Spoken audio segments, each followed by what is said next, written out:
it is Wednesday, February 23rd, 2022. I'm Chris Remo, and welcome back to the New York Times Crossword Daily Solve.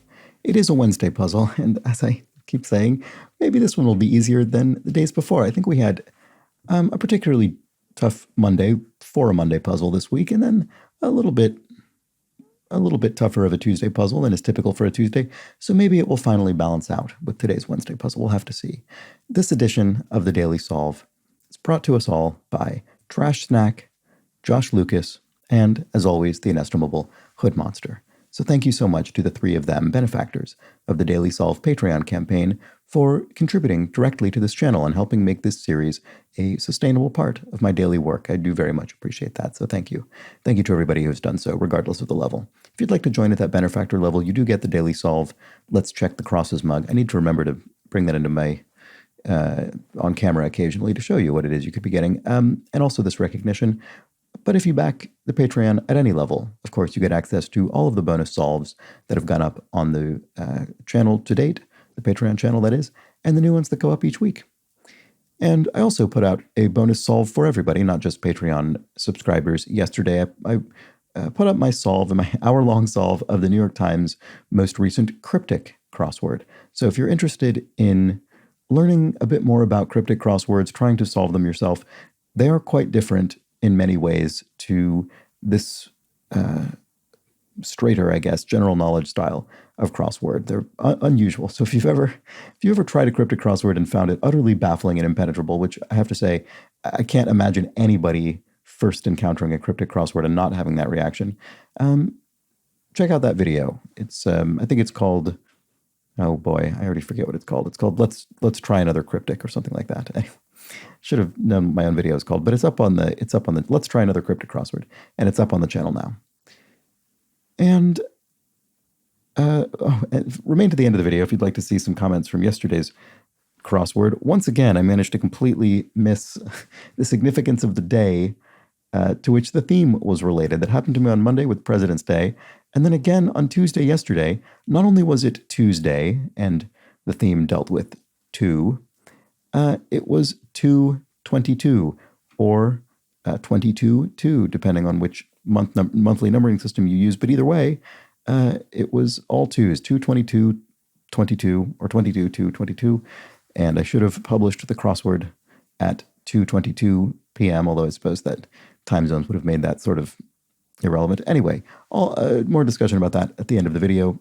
Stay for that if you'd like. But for now, let's solve the Wednesday crossword. It's enough preamble. This is another debut constructor, actually. Rose Conlon has constructed this Wednesday crossword, and not only a debut constructor, but actually relatively new to solving crosswords. I think, presumably like many people, Rose apparently started solving crosswords within the last few years. I don't know if that was a sort of pandemic pastime or something else, but in any case, relatively new to crosswords, new to construction, and so well done being so new to this pastime and already being in the New York Times. That's quite impressive. And the puzzle, of course, was edited, as always, by Will Shortz. There will be a theme. There will be a theme of some sort. And maybe, again, I'm wondering and slightly expecting this to be a tad easier than your average Wednesday, just to balance out our Monday and Tuesday so far. Common hotel room item. Could be any number of things. I mean, a towel is an example of that. I don't know. I mean, many, many things. Judi Dench since 1988. Is that when Judi Dench was granted her damehood, perhaps? I don't know. That's my guess. Get fuzz out of. To D, it'll be D something. Get fuzz out of. And salt, fat, blank heat, popular cookbook. Salt, fat, acid, heat, yes. I don't have that cookbook, but it sounds really interesting, and I've considered picking it up. I don't buy a lot of cookbooks. I probably should. I do like cooking. Imagination. I don't know. Why do I not see that? To use this, you'll need to get cracking. An egg. You could crack an egg to use it, perhaps as instructed in salt, fat, acid, heat. And puff piece could be an e-cig. And the question mark here is a pun or wordplay indicator. So there's a bit of a pun. It is a piece on which you puff an e-cigarette. E-cig. Okay, what about this? Sneaking suspicion. Let's just go back to the crosses and start solving ordinarily. Bruins School. Okay, I do UCLA, University of California at Los Angeles, I believe, is the Bruins. I went to a different school in the University of California system. I went to the University of California at Berkeley, so I sort of have a bit of familiarity with this system more than I would for your average college sports mascot in the U.S. I hope that's not wrong. I'm going to be very embarrassed after all that if that's incorrect. One who recreationally explores sewers and underground tunnels. Oh. An urban caver? I don't know. I don't know this phrase, but that's just because it starts with U and it's about sewers and underground tunnels. Those sound like urban things. And then I do know that someone who explores caves in general is a caver. So perhaps an urban caver? That's my guess. I think that's probably correct. Like Sequoia, for whom the tree is named. This could be a tribal affiliation, perhaps. The L of LP is long. So LP is long playing, a long playing record, vinyl record. Although I suppose it is used more broadly also to refer to a full-length album, regardless of recording medium, even if it's not on physical media. Letters after pies, rose. So here we have Greek letters. And apropos of, as in, is it not rose? What is this? Get bent. It's a little aggressive for the New York Times crossword. Get bent. Apropos of, as to, largest city in North Dakota.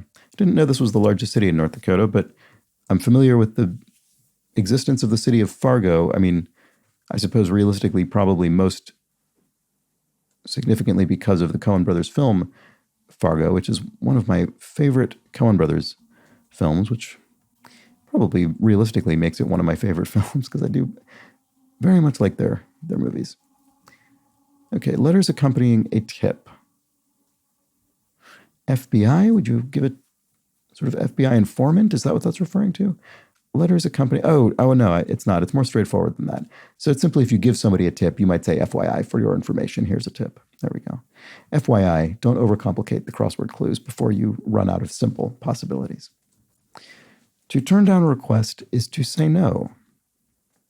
Oh, Cherokee is what must have been Sequoia's tribe. I probably could have guessed that earlier, but that looks right. And dynamic start. Here we have the pun indicator. We don't really need that for this style of clue. It's not always present for this sort of thing. But in any case, what this means, often when you get start or something that precedes or intro, it doesn't always mean this, but often what it means is a prefix to which, a prefix that you could prepend to the other word, and it will create a new word of some sort. And in this case, arrow could start dynamic. It could precede dynamic. Family name on HBO's Succession would be Roy, the Roy family, the Logan of which Logan Roy is the patriarch on the show. To go astray is to err, to make a mistake, to make an error. And an ironic punchline. I'm not sure. Mowgli's friend in the Jungle Book. Oh, this came up just the other day as Akela, right? I think so. And word in favor could be I, a positive vote as opposed to nay, a negative vote. Supermodel Gigi or Bella? I'm not sure. I'll just have to get that with crosses. Oh, here we have our theme. We have our revealer. So this is, and here it is in the central, sort of central across space of the grid, which is I would say the second most common location for the revealer. And the revealer is the clue that usually points to the various theme clues in the puzzle and often explains it in some way, reveals it, hence the name revealer. So this says, accept a package formally, or a hint to 17, 29, 45, and 62 across. Accept a package formally. This is an odd. Oh, deliver. Oh, no. Yeah, it's not odd. It will end with delivery. Receive delivery, perhaps? Accept a package formally. I will receive this delivery, you might say. Oh, receive delivery. Kicker. Is this a sports thing? Maybe. What was this? An ironic punchline. Is it simply the kicker? I don't think so. Receive delivery. What is this? Imagination. Why do I not see what this is? This is not I. Sorry, I'm... Get fuzz out of. De-lint, maybe? Farm female. Could be a ewe or a sow. What is this? What 12 is to this clue's number? Half? Maybe this isn't receive. Accept it. I don't know. What 12 is to this clue's number? So, 12 is half of 24. Does that work? Farm female. Doctrine. Could be a tenet or ethos or something like that. One no longer using a sippy cup, say. I don't know, a big kid maybe? Beats the heck out of me. Could be I dunno. And the reason I'm putting it in that slightly contracted form instead of I don't know, well, one, I don't know wouldn't fit, but also because beats the heck out of me is a very casual, slightly slangy way to say this. And so I assume the answer will match that. But let's see if we can confirm that with any crosses. Cozy lodging could be an inn, so that looks right. Pearl counterpart. So this is dealing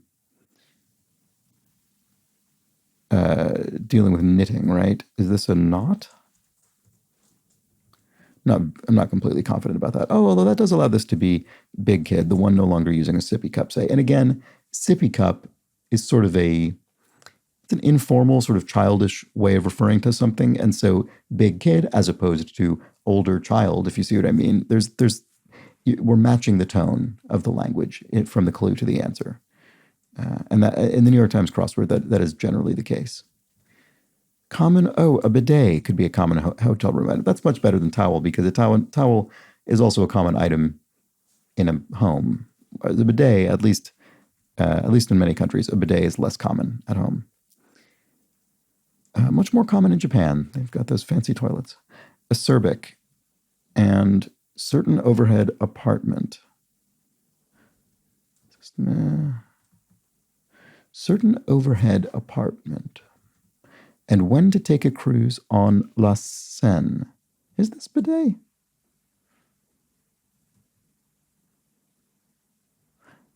I assume that when to take a cruise on La Seine would be et for summer?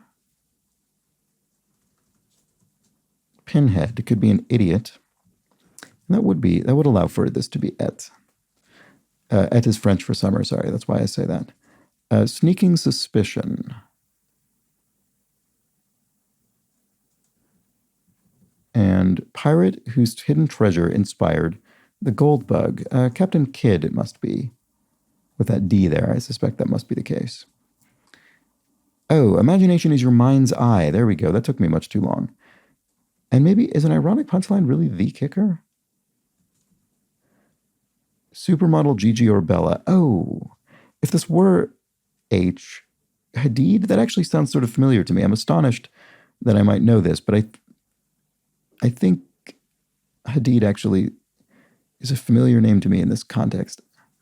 I can't picture either of these people, but I think that might well be the case. I'm going to want to confirm it, though. Get fuzz out of. Maybe it is delint. A lot of suspicions in this puzzle that I've been unwilling to commit to because they all seem to be very only shakily supported, at least in my solve so far. To scrape out could be to eke out a living, for instance. Oh, and a sneaking suspicion is a gut feeling. Okay, there's another one I probably could have gotten earlier if I were a little more on the ball. Oh, a certain overhead apartment is a loft. So this certainly isn't a bidet. Oh, it's a Bible, I suppose. Right. That strikes me as a very specifically American tradition. I don't think I've noticed that elsewhere. But it is true that in most American hotel rooms, there will be a Bible in the nightstand. Okay, acerbic is... Oh, biting. Oh, pearl counterpart must be knit. Okay, so I think I was on the right track in terms of this being a knitting term, but I got the wrong counterpart. Knit and pearl. Yeah, I don't know exactly what that corresponds to. So anyway, acerbic speech could be biting. Doctrine, oh, dogma. There we go. That's better than tenet. A tenet would be a piece of doctrine or dogma.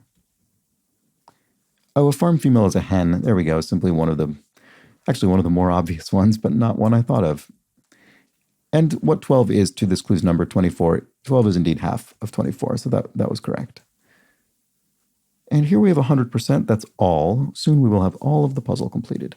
A truck in Tottenham is a lorry. So Tottenham is a part of London here, and it's actually not far from me. I'm in the borough of Haringey, and Tottenham is actually just to my east. I could walk there probably in under an hour. Accept a package formally. Oh, sign for delivery. Sign for delivery. Okay, so what does that mean? Or a hint to gut feeling. The kicker. Oh no, I feel as though I'm really missing something that's probably just screaming right in my face. To cry hard is to sob. Shiba Inu is a dog breed. A sort of classical online meme dog, the Doge meme dog. Teeth disappear under them. Gum lines? Seems plausible. Speaks patronizingly in a way. Oh, mansplains. I wonder how often this has appeared in the New York Times. It's a relatively recent linguistic creation, the word mansplaining. So I wonder how often it's appeared. Probably not very often, because it takes a while for words to find their way into all the cracks and crevices of the corpus. So I'm curious.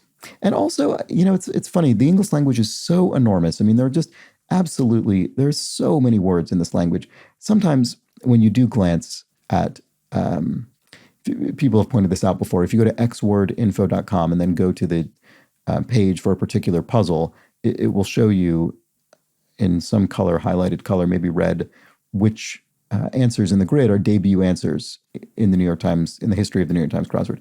And I think they might separately track debut answers in the totality of the history of the New York Times crossword, as well as the Will Shortz era specifically, which is the last, 25 years or more. And it is shocking sometimes. I mean, sometimes even relatively mundane and unsurprising words or phrases are debuts, simply because there are just so many words. I mean, it's sort of astonishing. So I find it sometimes surprising. Anyway, Wren's husband would be, this was a word that took me some time to Wren, that is, to land on with that, what was it the other day? Oh, right, it was that French-based theme in which the first word of common phrases had been turned into a French semi-homophone. Anyway, that's a queen, and the husband would be Roi, the king. Angry outburst from a bodybuilder, maybe. Oh, roid rage. This could also be a debut. I mean, I wouldn't be surprised if it were a debut. I wouldn't be surprised if it weren't either, but again, certainly not as modern a phrase as mansplaining, but still within the last, few decades, I would say. A rough flight could be a bumpy ride. To parrot something or someone is to ape them. An Apple product is an iPad. To get on a soapbox. Oh, no, it's not. It's an iPod. Look at that. Slightly dated. I think they do still sell iPods, but they feel like they're on the way out, don't they? Get on a soapbox is to orate. Architect Frank Lloyd Wright. And 1960s fashion style would be mod, very classic, particularly associated with swinging London fashion, I would say, mod style. I guess not so much swinging London. I guess mods were a little bit different, but yeah, no, it was related. Sorry. Anyway, I'm moving on. They run the show MCs, Masters of Ceremonies, which has become a word in its own right, MC. Implement with a flat head. Implement with a flat head would be an oar. So an oar is an implement, a tool with a flat head, the part that scoops the water. And Costa Rica is a straightforward fill there. Just doing my job. Just doing my job. I try, perhaps? Just doing my job. I try. Just solving the crossword. Shrek, for example, is an ogre, a fictional ogre. I guess they're all fictional. Solutions are keys, I would think. And concave cookware would be a wok. The sort of shallow curved pan. Reason to pause a workout, a water break. And some STEM degrees. So STEM is science, technology, engineering, and math, right? And what would some STEM degrees be? Oh, I see. BS's, Bachelor's of Science.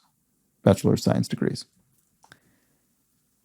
Buffalo hockey player. I'm not sure.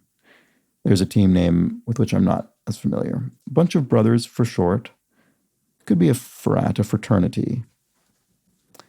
And social media induced anxiety for short. Oh, FOMO, fear of missing out. Another relatively recent linguistic construction. Simple creature could be an amoeba. And gluten-free Japanese soy sauce. Oh, tamagi, right? Is that right? No, that doesn't look right. Tamari?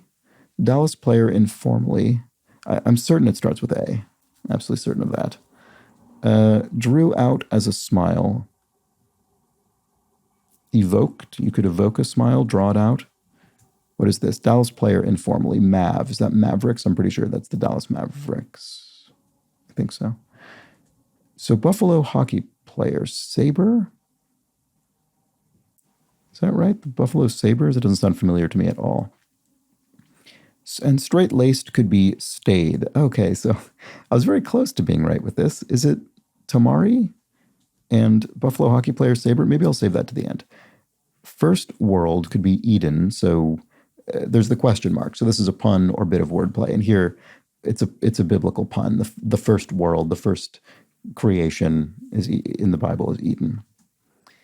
Pint-sized could be mini. You could say, that's a pint-sized, it's mini. Like almost 2/3 of the Earth's population would be Asian, given the population of countries like China and India. Over there, quaintly, yawn. So yawn, field, over there, quaintly indeed. Faction could be a side, and you can say that again, could be amen. And then a noted enforcer of prohibition is Ness, Elliot Ness. Famous...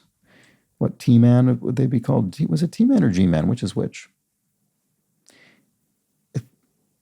I think T-Man, actually, in Ness's case. I could be wrong. Anyway, depicted often in film. And Buffalo hockey player. So is it the Sabres? Yes, it is. Okay, great.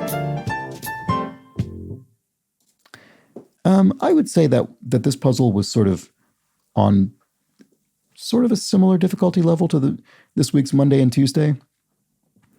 Whereas usually a Wednesday would be more difficult than a Monday or Tuesday. I think it was about the same, which means maybe we're reverting to the mean, where a Wednesday ordinarily would be a little tougher, but in this case, the Monday and Tuesday were a little tougher than usual. I had quite a bit of trouble breaking into not breaking in so much, but closing out, I guess is more accurate, this upper part of the grid. I think it went much more smoothly down towards the bottom. Now let's see. Why do I not see what's going on here? Sign for delivery.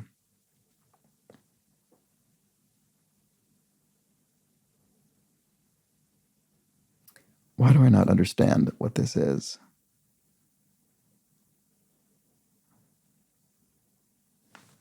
What does it mean?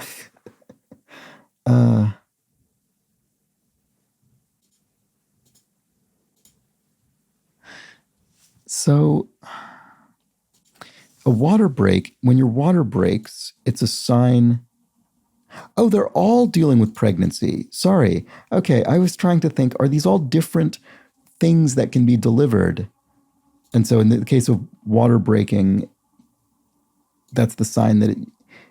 So is this sort of sequentially depicting the sort of not phases per se of pregnancy, but is it sort of first you have a gut feeling, then you feel the baby kick, there's the kicker, and then you have a bumpy ride for a number of months, and then finally your water breaks and it's the sign for delivery. I think that might be the case. Wow, what an incredibly clever theme. And it really took me some thinking to come to understand what it was. The entire time I was solving this, after seeing this sign for delivery, I just did not. I think because early on all I had was gut feeling in the kicker, and I think without water break, it would be. I think even if you had gut feeling and the kicker and bumpy ride, I think without water break, please tell me if this is wrong. I mean, I would be extremely interested to know, to hear from people who caught on to what was going on with this theme much earlier, mid-solve. But I think for me anyway, without water break, if it were just these other three, I think I would have a really difficult time connecting this to pregnancy and birth and childbirth. But this is incredibly clever. I mean, it's very, very well done. Gut feeling, the kicker, and it's funny because, and maybe I'm only thinking this, but because I initially thought maybe this was referring to a sports thing somehow. You could almost imagine this being sort of called by a sports commentator. And there's the gut feeling and the kicker, a bumpy ride and the water break. I mean, it's the way that they're arranged here is in this this punchy way where each one is a pithy phrase: gut feeling, the kicker, bumpy ride, water break, and they describe a sort of linear temporal series of events. Very clever, very, very well done. Very good, very nice debut puzzle by Rose Conlon here. And yeah, really eluded me for quite some time. So let me know how you fared. All right. So let's move on. Let's move backwards, I suppose, to yesterday's puzzle. So I already, as I guess, acknowledged my. So fortunately, okay, I don't think there's anything going on today that deals with the theme we just solved. So hopefully I'm not extending my streak of obliviousness here. But I already did at the beginning of the puzzle acknowledge my obliviousness with respect to yesterday, 22-2-2, and how relevant that was to the two related themes. So I don't need to go into that, but there were quite a few people who commented on it, including Spikel Thing, Robert Stevenson, Bradley, Rick Di Natale, and Turismo Fan 1986 all posted in a thread about that. And Bradley points out, I like how Chris finished the puzzle without noticing the connection with the date and theme, and then read the first comment from the previous day's puzzle, which was out how he overlooked that the previous day. So yeah, indeed. Okay, what about some actual clues from the puzzle here? Rick Di Natale also points out that Fort Worth is about 80% the size of Dallas by population.